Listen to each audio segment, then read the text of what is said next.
Hi there, this is Carissa Brooks. This is for Nursing 628, and I will be talking about a communication deficit within my organization, which is Western State Hospital in Stanton. Okay, Western State Hospital, or WSH, opened on July 24th, 1828. That's when the first patient was accepted. It is a Joint Commission and Centers for Medicare and Medicaid Services accredited facility. It is a 302-bed inpatient psychiatric state-run hospital. They accept clients starting from the age of 18 all the way up to 64. There are over 1,000 full-time and part-time employees combined. And their mission statement is to provide safe, effective, and individualized treatment in a recovery-focused environment. Okay, we're going to talk about within Western State Hospital work specialization and departmentalization. All areas must complete their interventions within the area of their specialty to ensure that the client receives personalized and effective care. Of course, social work will have one, psychology will have a section, so forth and so on. Of course, collaboration is needed from all area of specialty to ensure that the client receives the care that they need. Western State Hospital is highly departmentalized. However, only some departments seem to communicate or exchange pertinent information with one another. Western State does utilize functional departmentalization, meaning they group according to the tasks that are performed. And this appears to be successful due to the number of discharges that are completed each year. Okay, chain of command and formalization. The chain of command is defined as an unbroken line of authority that extends from the top of the organization to the lowest echelon and clarifies who reports to whom. And that, of course, was in our textbook, Robinson Judge. So great importance is placed on the chain of command within this facility, which appears to be clear to staff. Everyone knows kind of who they need to report to, or if they have an issue, who to go to mostly. Western State Hospital mostly uses formalization as nursing, social work, psychology. Each have their specific tasks that must be completed and carried out for the client to be successfully discharged or to go to another facility.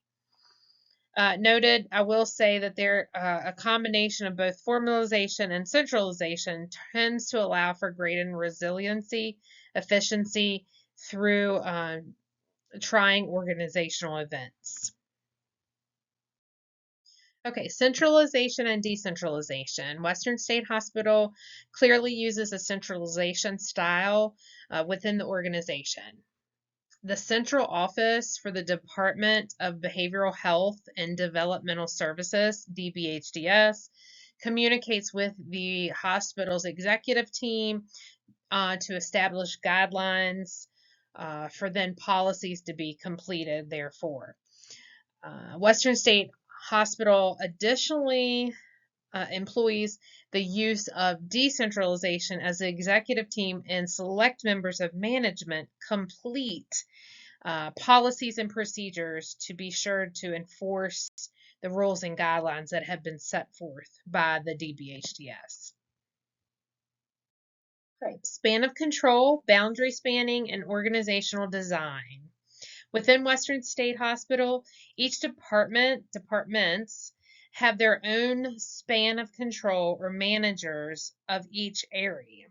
And then there's also like a top manager of that area. Boundary spanning occurs when individuals form relationships with people outside their formally assigned groups.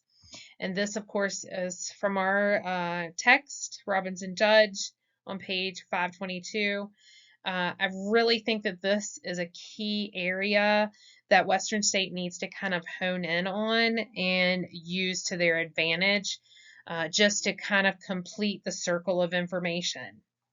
Boundary spanning does occur within Western State Hospital, however, it could be greatly increased. Western State is noted to be a bureaucracy.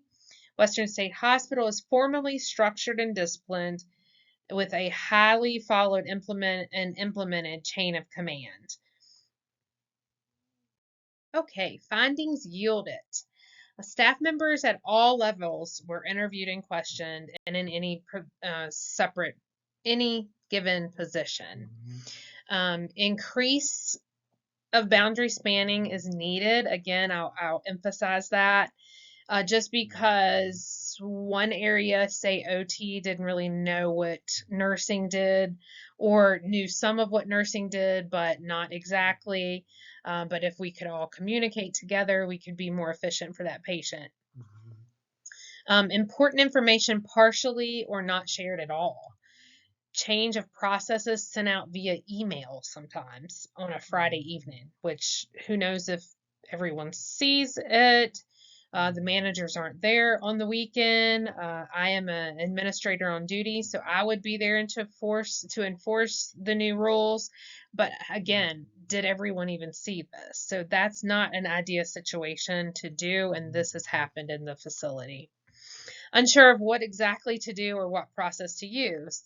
Unsure of the proper processes in various situations or who to speak to about it to find out exactly what you need to find out.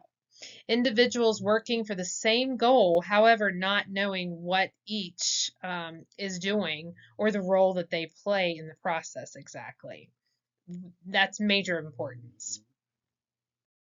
Changes of precedence.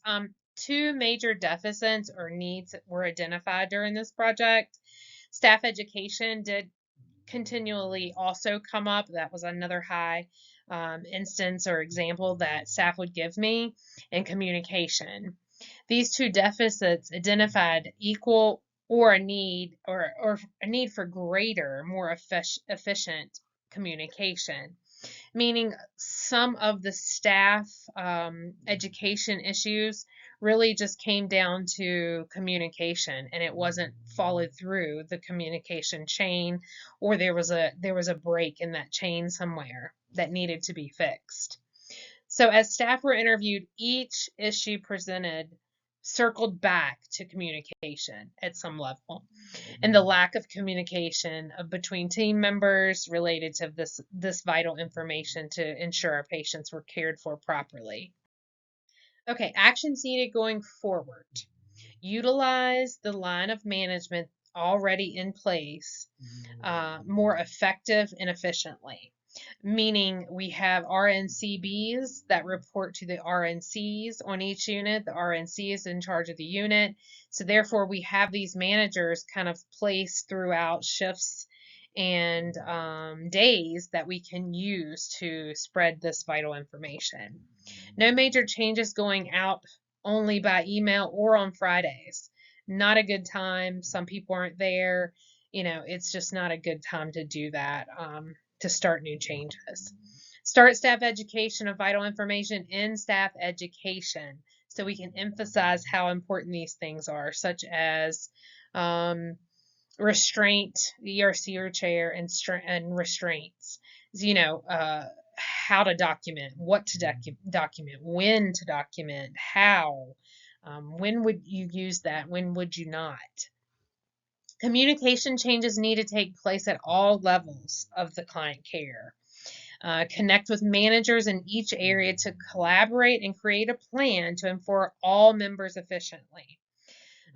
Involve all members at all level to just ensure satisfaction and job satisfaction, and you feel like you're really making a difference, and buy-in from all employees. This is majorly important, and it's there, but it really needs to just be polished up a bit.